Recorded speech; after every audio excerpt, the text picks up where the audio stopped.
Space, the final frontier. What boomer sci-fi fan could forget 1966 and the thrill of hearing those words come from your black and white TV? Or fail to remember discovering your first sci-fi book? And of course, ravenous sci-fi fans had the movies. Those glorious flights of the fantastic that took us to other worlds, fought bug-eyed monsters, or warned us of ecological disasters. But back then, we did not have films at our fingertips. We had to be lucky enough to catch them at the local theater or drive-in. Or we would anxiously scour the local TV guide in the hope of finding a sci-fi treasure.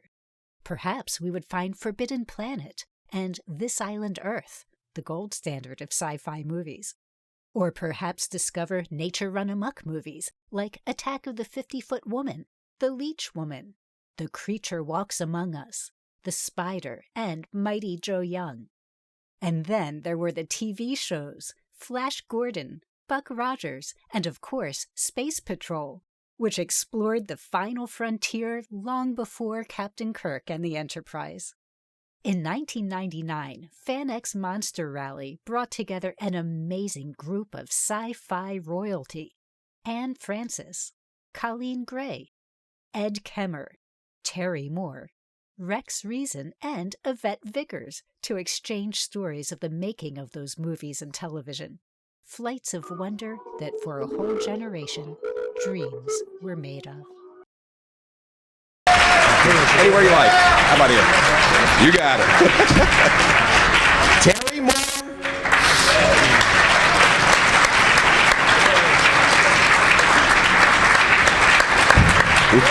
Come on. Colleen Gray.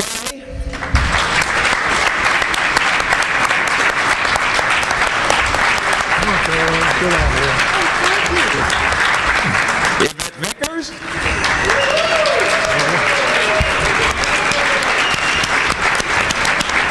And Anne Francis. Should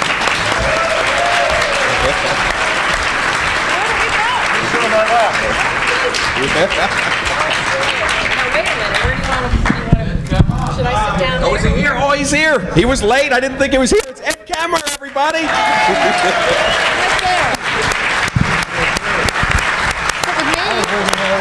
I'll share a chair. Here? Yeah, right there. Oh, okay. All right. There's a seat right here. Come on, sit up. Come on, keep us company, Ed. No, it's going to Whatever. Yeah, we can share mics. I can hardly see you people. Here we go now. All right. Let's have questions for our panel. We'll like to start. Well, poor baby. He doesn't have to stand up there. We have another chair, surely. Please don't come. I run into him every once in a while, but we don't keep in touch. You know, I'm laughing. Nope. I know. Bill. I've got an episode of Gunsmoke on videotape. It's one of my favorite episodes. It was called Sarah. Yes. 1971 or 72. Yeah. What was it like for you to work with Jim Arness? Oh, Jim Arness was wonderful. He was an absolute delight. He had the greatest sense of humor. He was so much fun. And he had a little trick that would kind of throw you now and then. He had, I guess, playing football as a kid, had smashed his nose to the degree of where you could be in the middle of a conversation with him, or he's right off camera, you know, on your close-up, and he'd push his nose to the side of his face. Yeah. He had a great sense of humor. He was a wonderful guy. Besides pushing his nose to the side of his face, he was a very talented man. And I wondered if the rest of the panel would share memories of a favorite Western star quickly. Maybe starting with... I've got one. I loved Rory Calhoun. Oh, yeah, Rory. He was so sweet, such a dear, and funny. I don't think very many people realize he had such a sense of humor. And he and Vic Orsatti used to come behind my trailer in the Texan, and I'd be dressing, you know, and all of a sudden I'd hear these little giggles, and I'd look in the back, and there they'd be peeking. They didn't see anything, but they loved to make believe, you know, things going on, you know. And these kind of things went on all the time. He was just adorable. I loved him. I'll always remember him. Anybody else? My favorite, of course, is John Wayne, because we did Red River together, and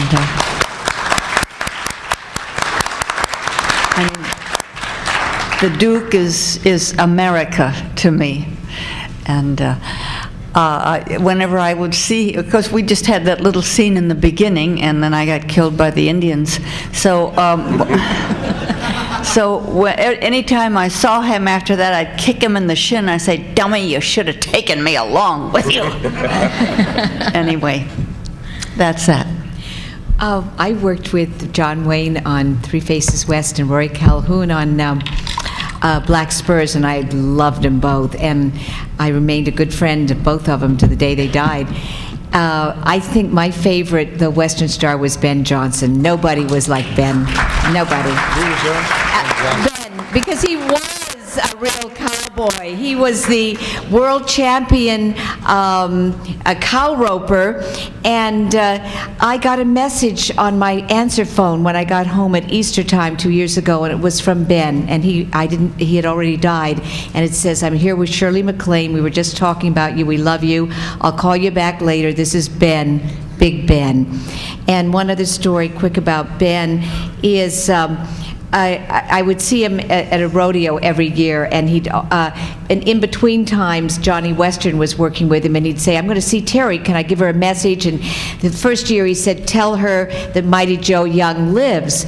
And the next year he worked with Ben the week he died, and he said, "I'm going to see Terry next month. Shall I give her a message?" And he said, "Yes, tell her Ben Johnson lives."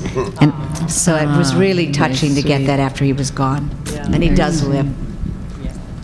Ed, any memories? My favorite Western Star is Rex Reason, of course.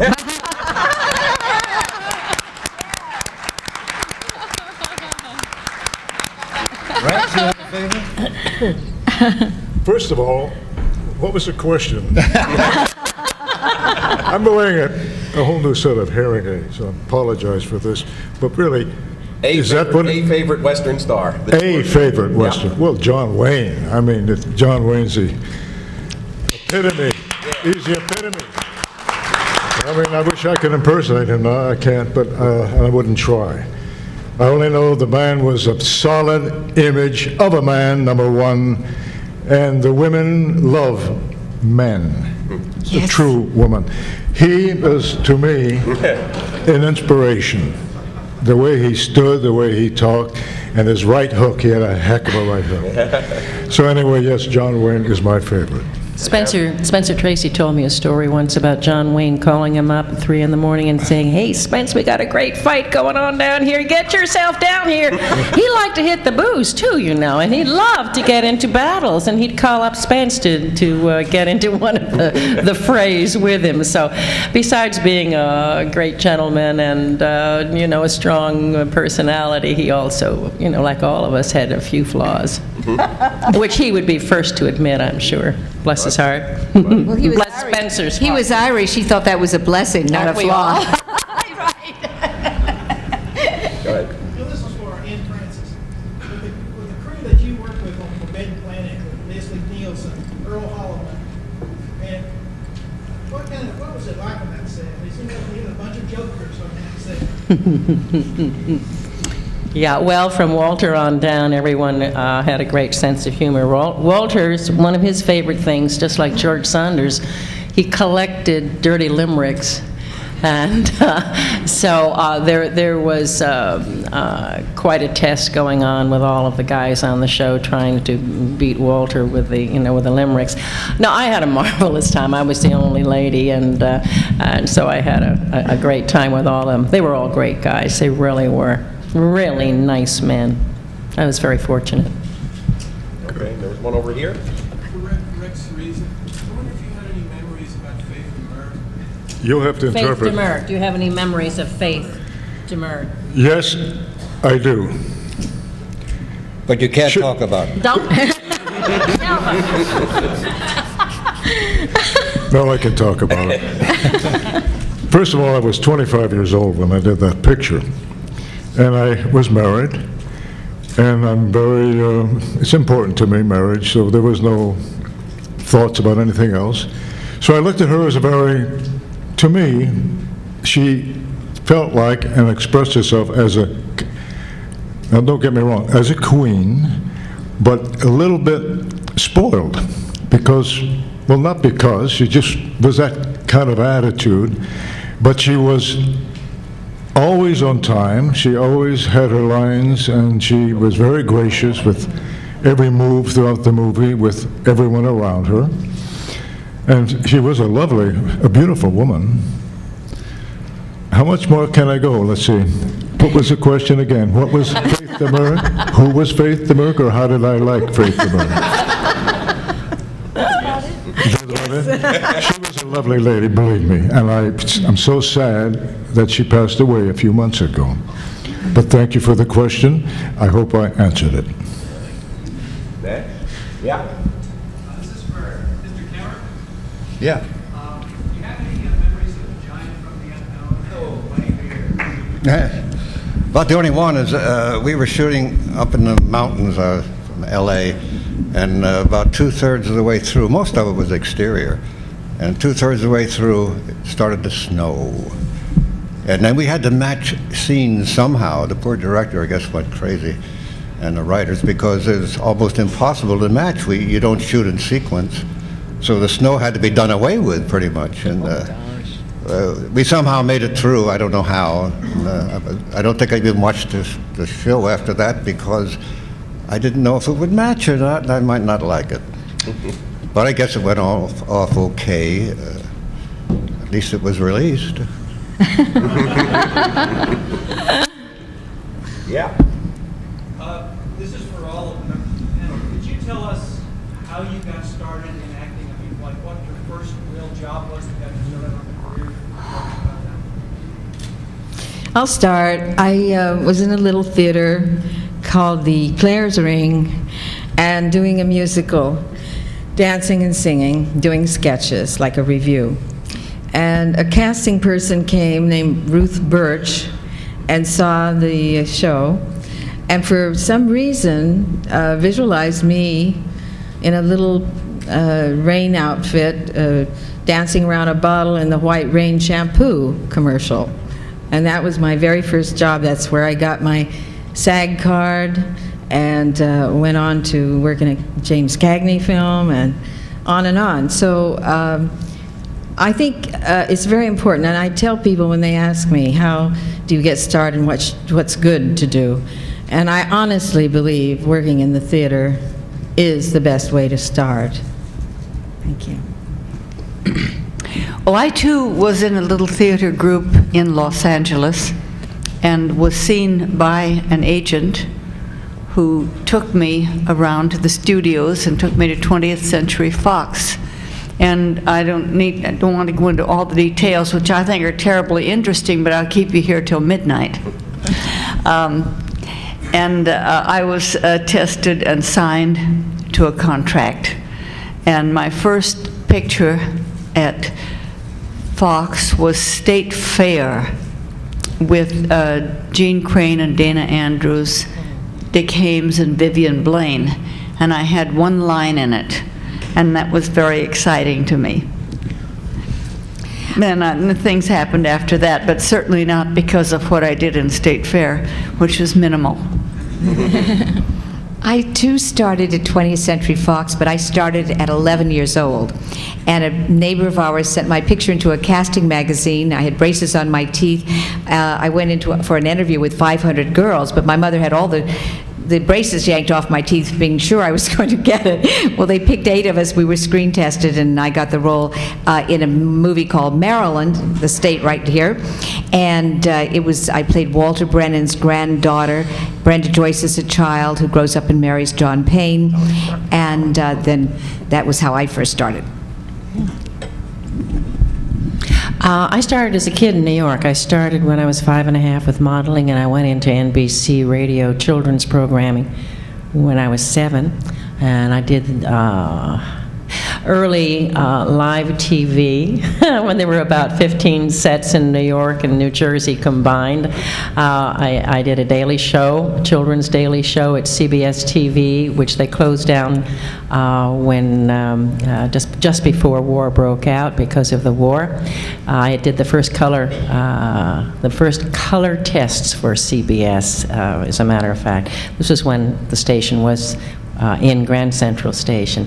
I was under contract for 1 year to MGM, and as a kid, and went to the little schoolhouse with Liz Taylor and Jane Powell and Dean Stockwell and all of the folks, the kids who were under contract there. Went back to New York after a year. I did 2 days of work in a thing called Summer Holiday with Mickey Rooney and a lot of great folks. Back to New York, live TV, Lights Out, Craft Theater, all of that stuff. And I did Lady in the Dark as a kid with Gertie Lawrence, and then came back out to 20th, and then to MGM, and just sort of been doing stuff, I don't know, ever since.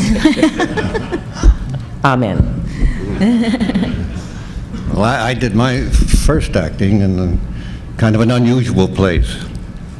I was a fighter pilot in World War II and was shot down on my 47th mission, and ended up in a British compound in the largest officers' Stalag Luft 3. And the British, were about 2,500 British there, and officers, and ended up about 500 Americans in there too. And the British had built a theater. Some of them been there for 4 years. And they put on all sorts of things, and they had an orchestra, which I joined right away. They needed a bass man, and I could play bass. So then they wanted to put on an all-American production. So we did Front Page, and I played Hildy Johnson, never acted before, and got a big kick out of it. I kind of enjoyed it. So when I got back after the war and got back, with a GI Bill to Pasadena Playhouse, and came right out of there, right into Space Patrol. How fabulous. So it was very nice. Oh, that's I was very fortunate. So you Rex? got your break in a German concentration camp. Well, excuse me, when I was 15, I was about as tall as I am, with the voice as low as it is. And in high school, I was quite self-conscious. Every time I'd open my mouth, people turned because of the low voice. And whenever we had book reports or any kind of reports in school, we had to get up in front of the class and tell them what we read and so on. I'd get up there and maybe think a little while, and then I perspired so much I just left the room and went down the hall. My mother took me to a dramatic coach to get me over this. And that coach had me stand up and read, get the Reader's Digest and just read out of it. And read and read. And while I was there, the coach said to my mother, she said, "This boy has it for the theater. You ought to guide him. Put him in, get him going in the theater. He has the makeup for it." So my mother guided me accordingly. One high school play, a beautiful play called Seventh Heaven. And it happened that I had a little trouble in Hollywood High School, so I had to go to my grandparents over in Glendale. Went to Hoover High the first day I was there. I was walking down the hall, and the dramatic coach saw me, said, "I want you for my lead," just like that. And there was the play called Seventh Heaven. I took the book home.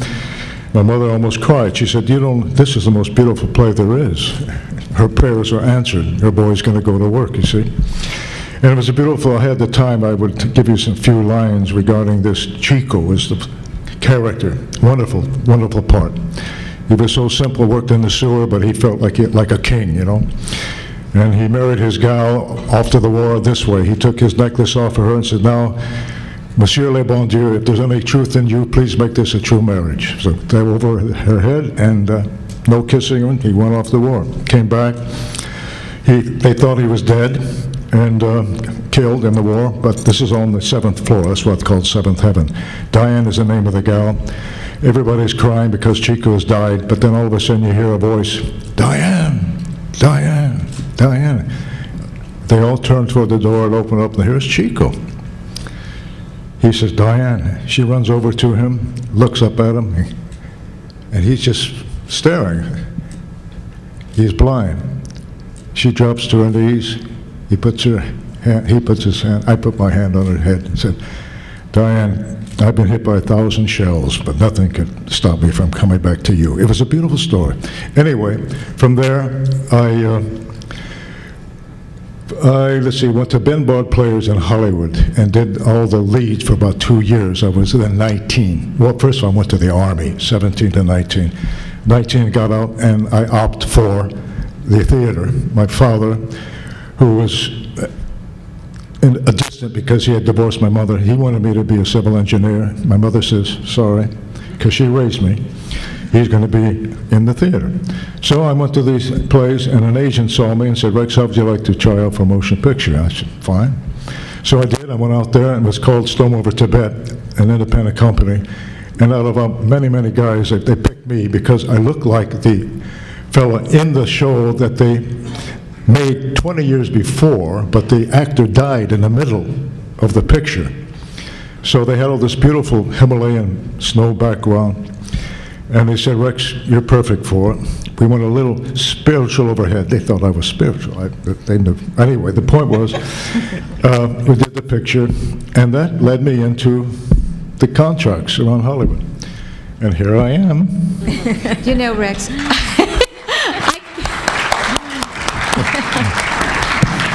I can't believe that you made it going to Hoover High.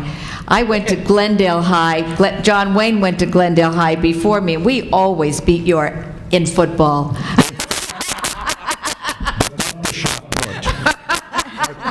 We beat you in the shot put. Question for the entire panel. Most of you have starred in movies like The Spider, Attack of the Giant Peaches, This Islander. They've all been featured, fortunately or unfortunately, on the show Mystery Science Theater 3000. And I know it was a loaded question. How do you feel about that? And have you seen those films when they appeared on the show? What do you think of that? Appeared on what show? Yeah, I don't understand the question, I'm sorry. Okay, have any of you, I guess none of you have seen Mystery Science Theater 3000? I know Rex has. Okay. Mystery what? Mystery Science Theater 3000, having your movies No, I spoofed. don't know that.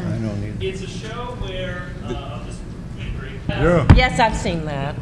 That's fun, that's Rex? funny, but I haven't seen it in years. Are you talking about the TV program now? Yes. That made the spoof on This Island Earth? Yes. I can give you a little insight to, they invited me to the premiere. And I haven't seen it. this was at the Design Center in Los Angeles. And they didn't tell the fans that were coming to see. They were a cult, C-U-L-T. They were really a cult following. They drove up motorcycles and everything else. They didn't tell them that I was going to be there. So they invited me and said, Rex, you sit in the back of the theater. So I sat in the back of the theater. They put on the picture. And I had a good laugh. I mean, I really did. I had a good laugh, and I kind of enjoyed the spoofing and so on, but I didn't enjoy the prelude to this because they'd start talking the picture down. They talked about Cal Meacham, part I played as a non-hero.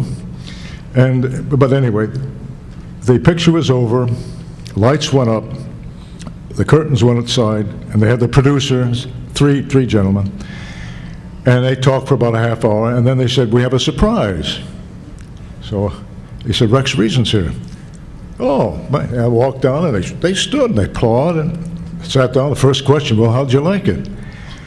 I said, well, you know, if you can't laugh at yourself, I mean, what's the use? And then they all applauded that. They thought that was wonderful. At least I could laugh at myself.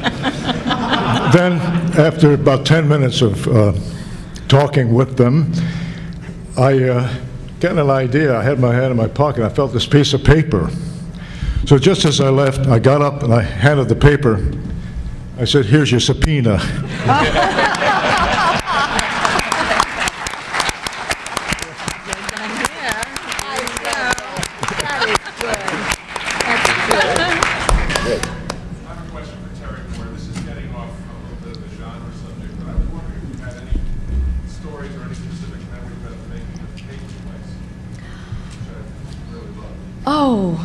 Let me think back. I know I really enjoyed making it, and I see Russ Tamblyn still, and we both he got an Academy Award nominations. I got a lot of foreign nominations for that movie, and I remember going to the premiere with Walter Winchell, and he loved my role because it reminded him very, very much of his daughter. And I kind of represented sort of all bad girls from that movie. They all sort of, it was sort of like the parts that Drew Barrymore's been playing, but way calmed down from that, but it was, on that sort at that time. So I got a lot of fans from a lot of wayward girls from that movie, and I enjoyed making it very, very much. But I don't, I can remember it being the summer. One of the things I remember that we were having the heat wave like you are in right now, and all those snow scenes were done outdoors, and they kept trying to bring ice out and it kept melting, and we were just steaming hot and all in big coats and everything, especially when my husband Rodney Harrington dies in that, which later on in the television Ryan O'Neal played, but Barry Coe played. But I can remember that, and I can remember great times on the beach with all the kids in that, when we'd finish shooting, or on Saturdays when we weren't shooting. But it was wonderful actors in that, and I really did enjoy making it. Any specific thing you'd like to ask? Yes, I just wanted, a lot of it seemed like it was on location. It was made in Maine, a lot of it, where Peyton Place is really supposed to take place, but I didn't go back to Maine. And they only did really more background shots for about 2 weeks. Yes? Was the premiere in Maine also? There was a premiere in Maine, but the main premiere was, I went with Walter Winchell, so I know that was in Hollywood. And Barbara Parkins played my role in the movie, and it's very interesting because was sort of fighting with 20th Century Fox because I would always go off and do summer stock, and I would go without salary to do that because I always wanted to do stage, and my whole life was under contract between Eagle Lion, 20th Century Fox, Columbia, and back to Fox, and I remember, I got off the subject of what I was getting at, but what was the question? I'm sorry, I got off of it. Well, you already answered my about Okay. Yeah, it was, sorry. Yes. Yeah. Could I ask Ms. Young two questions about the immortal mighty Joe Young? Were the fire scenes so well planned that you weren't in any danger, and can you tell the audience something about the filming of that? And what did you feel when you had to dub all that yelling when you're the mannequin that falls off Joe's back under the tree branch and he reaches down and puts you back up on his own 8 back? I mean, you had to dub that, cry, you had to come up with cries from the throat, yell the word Joe. Were you inspired, or did they tell you, did they give you any direction on that when you dubbed that in? Well, first of all, you asked me whether people were injured on that. A lot of people were injured in that scene, and when the number one stuntman, the one thing a stuntman never wants to do is break their heels. That's about the worst thing because they're out for a long time. And the stuntman that brought the child down that was doing Joe, when he came down, he did break his heels. I helped him. I ran into him a few years ago, and he said, I can't believe that you got me out of that scene because I don't know what we'd have to do. I couldn't have shot it again because he was really leaning on me. And then I hand the baby, and the person I handed the baby to that just had a tiny role was my real mother in that. And every day I worked, of course, Joe was never there. But I did all the crying. It was very difficult because he was not there. I would have to throw a banana to somebody who wasn't there. And I was so surprised when I saw the movie because, in fact, I saw it recently, and I just sit there and I cry my eyes out when I see it. And I've loved gorillas ever since. But you have to really use your imagination when you're working with an invisible gorilla. Before we get to his question, the question after his is a favorite memory of working in live TV, maybe a scariest memory. And for those of you who may not have worked in live TV, maybe a stage or TV or movie blooper I'll that say, lingers in your mind? I'll say one thing, and then I'll go, because Okay. I did more live TV than any other actress, and I think I did more at Playhouse 90s and Studio Ones and Climaxes and all of them, and people think learning the lines was hard, but when it was going out live, that wasn't it. And I think Ann, who did so much, and the girls will say the same thing. It was getting on the right set and getting your clothes changed in time, because you couldn't go back to your dressing room. You had to do it behind those scenes, and they all look the same. I mean, they're just boards with backup boards against them, you know. And I just prayed I'd get in there. And I know on one Playhouse 90, I had English writing boots, and they couldn't get both of them off in time, and I had to go into the next scene with one writing boot on. And the camera moved up and did a headshot. But I was in my 20s, thank heavens, teens and 20s, because sometimes I'd go to bed for a week after. They were so exhausting. It was so scary and frightening. Everybody else think about a live TV or stage? Forbidden Planet, yes. I get a kick today when I see some of the younger actors talking about how difficult it is to respond to something that isn't there, because they're doing a lot of that today. And yes, it was a matter of being scared, more scared, and scareder still.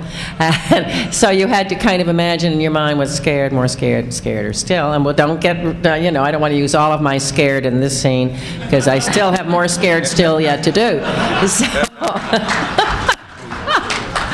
But getting real scared, Terry's right. In live television, it was really something. I remember the most embarrassing thing that ever happened to me, and I guess we did the same things: Climax, Studio One, Lights Out, all of them, Playhouse 90, all of those live TV shows, which were wonderful, wonderful experience as far as learning your trade. However, I also did, some people here, I don't know, yeah, a few people here may remember, I did a show called the Bonnie Maid Versatile Variety Show, and I was Miss Bonnie Maid, and I would do all of the lead-ins, singing and commercials, and wear a little Scotch outfit, and on my right was Eva Marie Saint, and on my left was Carol Omart. And at break time between rehearsals and dress rehearsal, we'd go upstairs and watch Uncle Milty with his rehearsals going on with Dean Martin and Jerry Lewis and all the other stuff. But anyway, this one night, they decided to be very kind to me, because I used to have to do a page-and-a-half pitch about a linoleum. Now, memorizing all of the different things that were in this linoleum, and smile at the same time with all of this info that I was pitching to the audience out there beyond the little red light that would be sitting there peering at me, much like yours.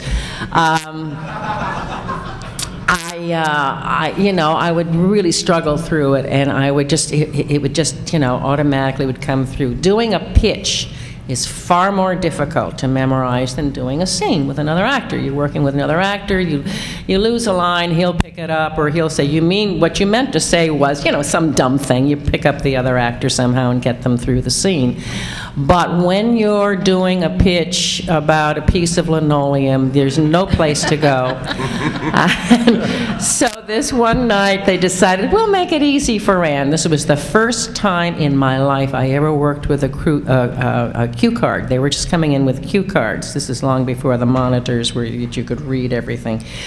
So we did dress rehearsal with the cue card, and it was just fabulous, I mean, gosh, I could go through the whole thing, and there it is right next to camera. I could read it, and it was just terrific. So came the show that night, live. I'm doing the thing, and I'm thinking, God, do I say if or and on the next thing? I'll just look over here. And there was the guy with the cue cards. He's got his finger on the cue card, and he's chatting away with the cameraman about something. I have no idea what. But he's talking to the camera guy. His hand is his finger, they used to run along with the finger to show you where to read. It was suspended in midair, pointing at something that had nothing to do with what I was saying at that point. And I just froze. I stood there, I looked at the cue card, I looked at the guy, I looked at the camera guy. I looked in the camera and I went,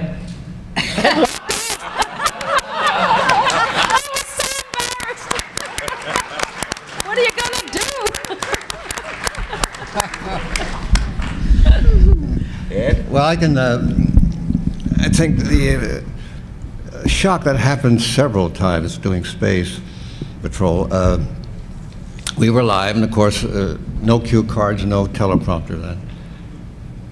And Cadet Happy, great sense of humor. My sidekick, we'd go to the show, and I had a lot of scenes with him, of course. And now and then, he would go blank, as we all did. He had a favorite way out of it. All he did was say, "What do you say, Commander?"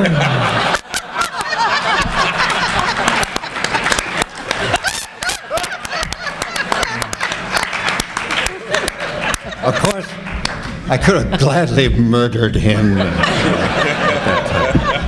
Rex? Well, we're talking about live. I did a couple of Lux theaters. I did them on kinescopes. I don't think they preserve kinescope. Theater. And I know what I did, but I'd rather talk to you about something you might have heard, but it stands repeating. It had to do with this cigarette commercial. The fellow who had the cigarette commercial had to take the cigarette pack out of his pocket. But he got his cue first, and then he saw the red light, so he took the cigarette out, pulled out one cigarette, put it in his mouth, and lit it. He said, "That's coffee."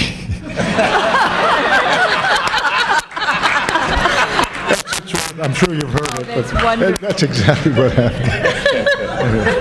Well, with his captain thing, John Barrymore at the end of his career couldn't remember lines, and when he couldn't remember lines, he would just turn around and look at the actor like, what is the line? You've forgotten your line, and of course they'd come up with something to save him, and it always looked like Barrymore always knew his line and the other actor didn't. Yeah. So it's a horrible thing to do to someone. Colleen? Well, of course, I wish I could remember that story, but I think everybody knows about the monster that was going through rehearsal after rehearsal after rehearsal, and the balsa wood and so forth, and to hit somebody over the head with it. And so they didn't tell him that this was live. And so he thought it was a dress rehearsal, and so he went through these things, and he says, and I break the balsa wood over the damned head now, and this and that, and somebody That's the show came. I did. I was on it with You him. were? Yeah. And somebody said, they put up a card and said, "We're live." That was Paul Lucas. I did And the then show he with him. said a four-letter word, which I won't. But I was so glad it happened to him, and that son of a gun all through. I was 18 years old at that time, and in rehearsal he'd say things where he didn't know anybody could hear them up in the control booth, and he'd say, "Are you a virgin? Are you sleeping with?" I mean, I was so embarrassed. Oh, he was a nasty man. I was so glad that happened to him. Listen, I had one thing that happened to me. This was a climax, and John Frankenheimer directed it, and it was a nice show. And Gene Nelson and I were in a scene, and Gene froze. Totally froze. There was just gone. And so he didn't even have the sense to say, and what do you think or anything? He was just gone. And so I had to lace my lines and his together in a monologue about yay long until the scene was over. And I think I really think he fainted. I mean, he just what he did with the rest of the show, I don't know. But I remember that Mr. Frankenheimer wrote me a note of gratitude. But that was not fun. No. That's sheer torture. Well, of course, I had two life-threatening situations in the attack of the 50-foot woman and the giant leeches, but my live experience was in the theater, and I was a teenager. I was about 15, and I was performing a pas de deux with a very strong male ballet dancer. And we had some very difficult turns to do and all kinds of spins and lifts and tossing me all over. And I was in perfect condition, weighed about 100 pounds, and just tuned. And everything was going very well. We'd been running this show. It was a special number about flame. You know, I was the flame in a red satin dress, and oh, it was very dramatic and wonderful. Great music, you know, Stravinsky, all this. And after a run of about 8 months, I'd say in the middle of this extravaganza, something happened, you know, the audience, like that. And I didn't know what happened. I just kept going. And then I suddenly, at a turn, I saw there's a strap missing. My top had come off. I continued. We finished the dance. And those people never forgot it.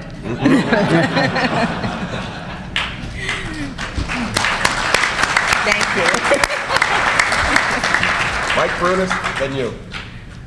Colin Gray, could you tell us something about working with Stanley Kubrick and The Killing?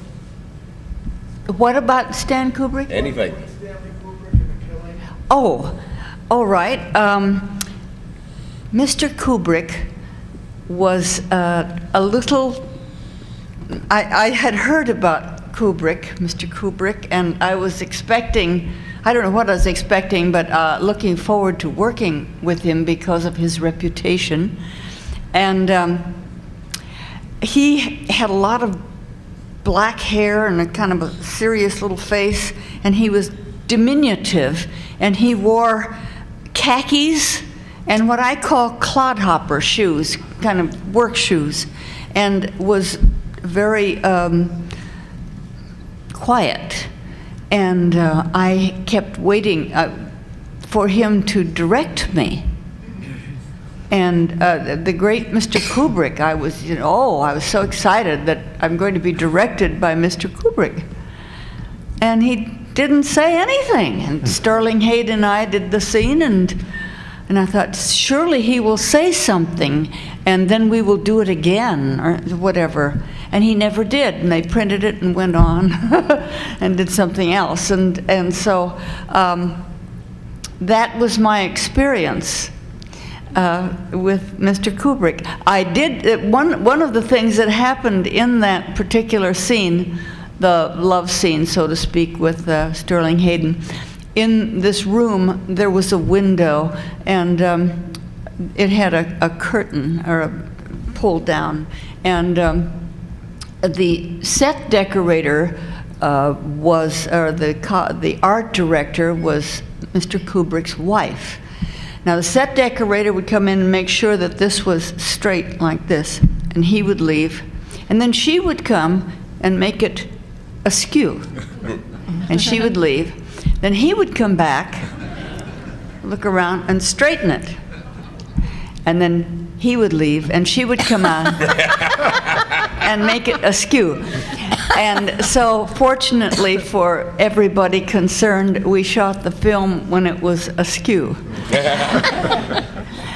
But I never did have too much, of course, the film, it's a marvelous film, and Marie Windsor could tell you a lot more about Stanley Kubrick because she had more scenes, and they had a wonderful relationship. And she did say that because we've been doing this Turner Classic thing, and she speaks of it on that those film clips, that he.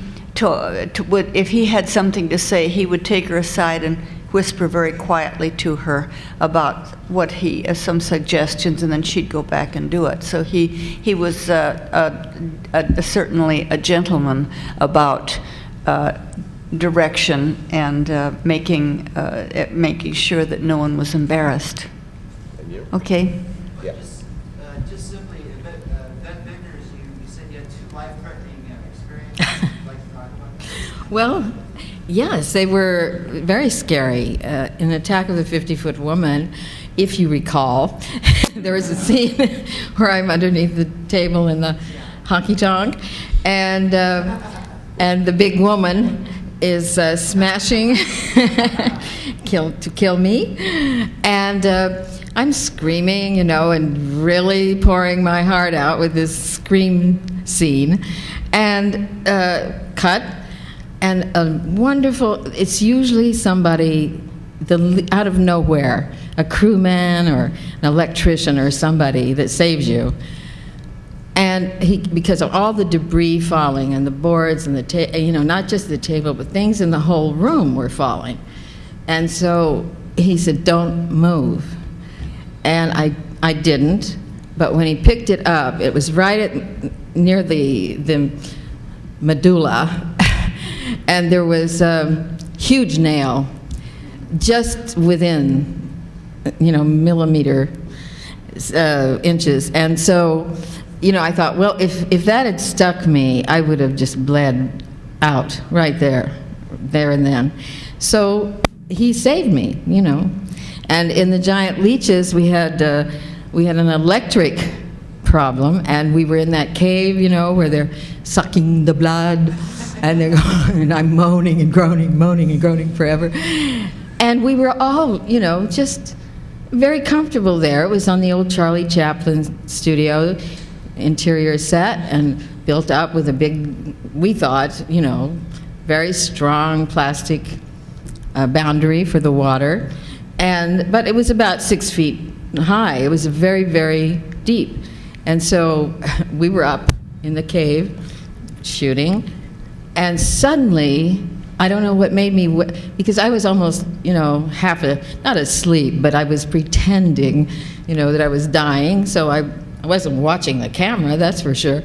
And so I was out in this kind of thing, and suddenly something caught my attention, and it was the cameraman whirling and a rush, and the water was going, it broke the plastic thing that was holding it, and the whole set was covered. I mean, like a river rush, or like something like that, so fast. Knocked him all the way to the end of the back of the stage. One electrician had the presence of mind to pull the plug, So, and the cameraman was injured, but fortunately nothing happened to us.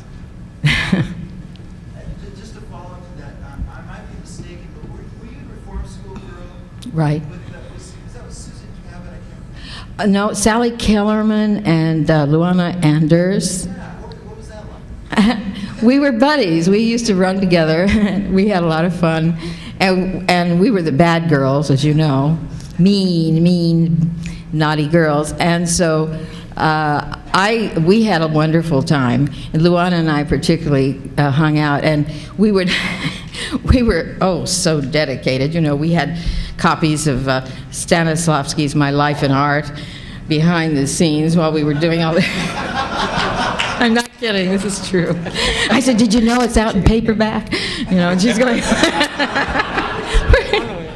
We had a wonderful time, and we literally went to parties and socialized, and it was a happy teenage time, Very, very, and an innocent time in Hollywood, from my memory. Just everybody was kind of friendly and not too much backstabbing going on. But we had fun, and we enjoyed each other's company, and we were all very dedicated, extremely so. Thank you. I just wanted to say, isn't it wonderful that in those days we didn't have to we didn't have to contend with the fact that young women actresses or actors today have to compete on the level of what size breasts they have. I think it's pretty sad what's going on. We didn't even right think now. about it. Didn't even think about it. No.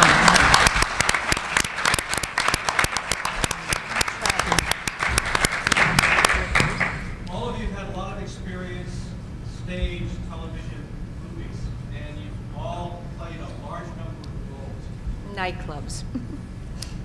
Could you, if it would be possible for you to name one role that you particularly enjoyed playing, or one particular show or movie or television program that that you really, really feel proud about, and on the opposite side?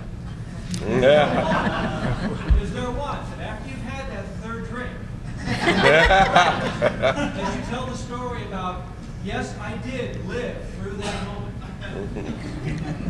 Excuse me, I have a television interview, so I'm going to have to leave, so I'm going to leave it. So I'll just tell you quickly. My favorite was a movie called Return of October, and my least favorite was Beneath a 12-Mile Reef, because we were all seasick and throwing up from beginning to end.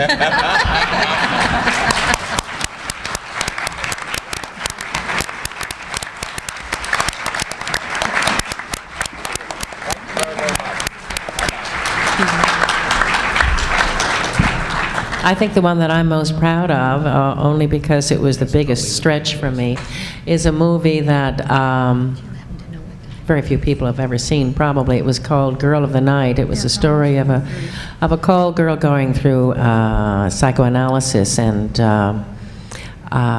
Lloyd Nolan played the psychoanalyst, and John Kerr played the pimp. There were no licentious scenes in the film, but it was quite an experience for me, because it was an extremely emotional role to play and extremely demanding, and I'm the most proud of that work.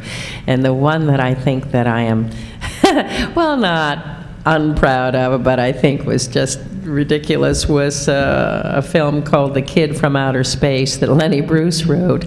That was the last thing that I did at MGM before I got out of there. Lenny Bruce? Who's next? You, Rex. Go for No, it. well, first of all, clue me in now. What are we talking about?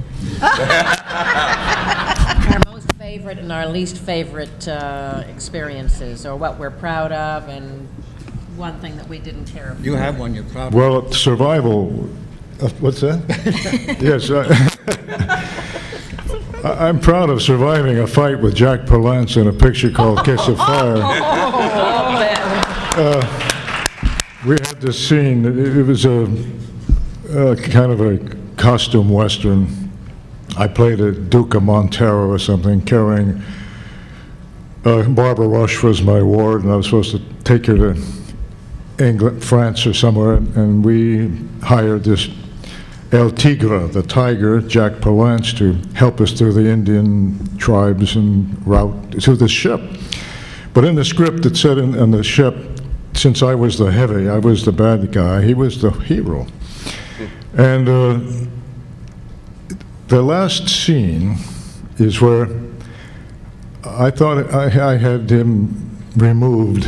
I don't know, I forget how, but anyway, we were down on the hull of the ship, and I was taking Barbara Rush and Martha Heyer, the two women, and put them in the room down below, locked it, because I heard that this voice, I forget Barbara Rush's character. Anyway, he was yelling for her, and I thought, oh my God, he's alive.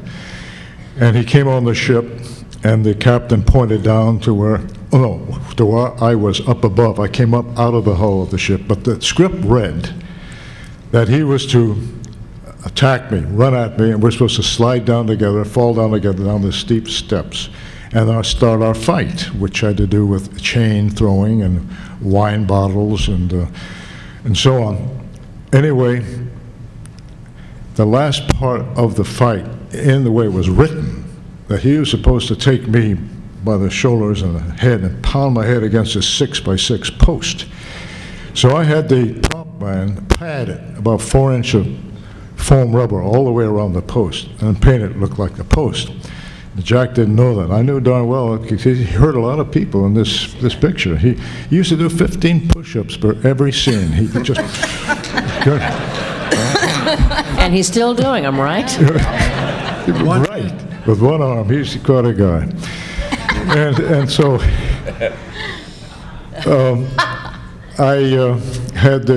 I had my sword. I went after him with the sword. Well, first of all, we were supposed to have our doubles to push down these steep stairs. He used to grab me, and I was supposed to fall back. And by God, if he didn't just come at me and keep moving, and we went down the stairs. He was on top of me, and I was going all the way down the stairs. And I was a young man. I was 26, so I was fairly good shape. And I withstood that. And then they put the camera down, and all of a sudden, here we were, he was throwing chains at me, and I was pushing him down, and here was but they had bale of hay with wire around it.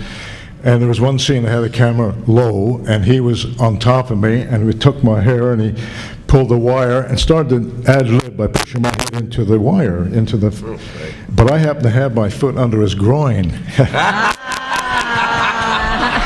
So I pushed him off real hard, and they all applauded, you know. Then finally we got to the scene where he got me, he pounded me, but I got unconscious real fast, I'll tell you. He pounded, and then I went off. So I was proud of surviving that. Okay, that's one scene. Now, what was the other? What do we have to say now? Good one. Something proud? You're proud of. Well, it was another survival scene.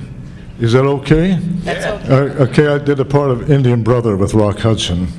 And the agent took me over there, and I got the part. But Rock had brown eyes, I had blue eyes, so they said, well, Rex, you have blue eyes, it's a color picture. My agent said, well, we'll get him some contact lenses. So at that time, they were glass, you know, so we had to go down to the drugstore and get in a sample contact lenses. I put them in, everything was fine until we got on the set. They kept sliding back in my eye. It was horrible. But anyway, we had this scene where there was a covered wagon here off to the right. Let's say I'm the camera. Here's a covered wagon. I'm ahead of the tribe of bad Indians. My name was Naichi. And I loved riding horses. I was quite a horseman, so they let me do this scene. And this was the scene. Here is the covered wagon. Here am I now here, killing off a couple of people. And then they're supposed to ride off, and the directors are supposed to hit me on the shoulder as my clue to come in off camera and look for my horse, jump on it. And I had an M1 rifle, you know, wig, makeup, stripped to the waist. And all of a sudden, I got the nod. Oh, first of all, when you rehearsed it, you don't throw the fire at the covered wagon. So when we had action, they threw the fire in the covered wagon, torched it, and the flames, whoosh, and all the horses spooked, and they ran off like they were told to. One fellow was trying to hold my horse, and I got a tap on the shoulder. I ran out, and by golly, I got on, I got the mane, I climbed on, I jumped on, and the direction was, well, Rex, now you stay back, and you hold him, and come up to the camera, and rear the horse, so we can see you, and then down you go, and off you go. Well, I thought, well, that'll be great, because a lot of people who do their stunts, they're too far away, but I thought I could get right in front of the camera, I could pull it up, and here they'd see me, I'm the guy. By golly, everything was going fine, except for when that flame got on that covered wagon, and the horses drove off, and here I was, finally got my horse, got up on top, reared him around, and I held him, and ooh, it was kind of hard. I got in front of the camera, and I pulled him up here, and I had my rifle here, but he just kept going. He kept going. He fell on me. I mean, I was out for a while. But all I could get was from Doug Sirk, who was the director, because he was going to direct Rock Hudson in the next picture called Magnificent Obsession. So they had him direct him in this and get used to him. But all I saw was, and he was Hungarian, and he knew nothing about these fights or stunts. He just looked down at me. All I could see was this guy up here. He says, no, Rex, not like that. And the stunt boy said, Rex, you took money away from me. They would have never seen you anyway. You should never have done it. From that point on, I had a stunt double for me. I'd have to jump 3 feet. I'd go, Rick, the rest of them. Anyway, that was it. I've survived.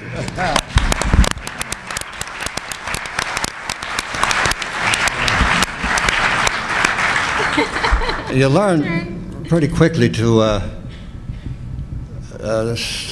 save yourself, because the director quite often doesn't look out for you. So you safety everything you can. When I had to ride a horse hard across the field, I walked the horse across to see if there are any holes there, because you could kill yourself very easily. One time I was doing a scene in which it was about the Korean War, and we were on a cliff top facing the Pacific Ocean. I ran out of the woods with a .45 shooting back, supposedly being a pilot shot down and being chased. A helicopter came down and hovered and dropped the line with the harness. And they were supposed to, I was getting the harness, was lift me up, put me down, and stuntman came in, and from there he would take over. Well, you know what happened. Yes. They picked me up, and of course, I'm hanging there. And they said, well, okay, now put me down. What's going on? Put me down. Luckily, I didn't slip out of the harness, thinking I was that high above the ground. I looked down, I'm way out above the Pacific Ocean. The other thing about taking care of yourself is doing some detective story, and the scene was that I'm there heading toward the door. The door opens and a man with a .45 or a gun shoots me in the face. So I told the director, no, it's too close. That wad can really hurt you on a blank. He said, Ed, no, there's no danger. He took the gun, aimed it at his first assistant, shot him, and that wad stuck right in his forehead. It broke the skin. So luckily it didn't hit him in the eye. Oh, my God. Well, our red-faced director reblocked the scene, believe me. It does happen. You must look out for yourself. Yeah, I got badly hurt on the Virginian with they had a half load in the door frame instead of a quarter load, and I got spun completely across the sound stage, and I thought I'd lost half my face. That's a scary thing to have happen. All that, like buckshot all underneath my skin. I was very lucky, but oh, that's scary. Yeah.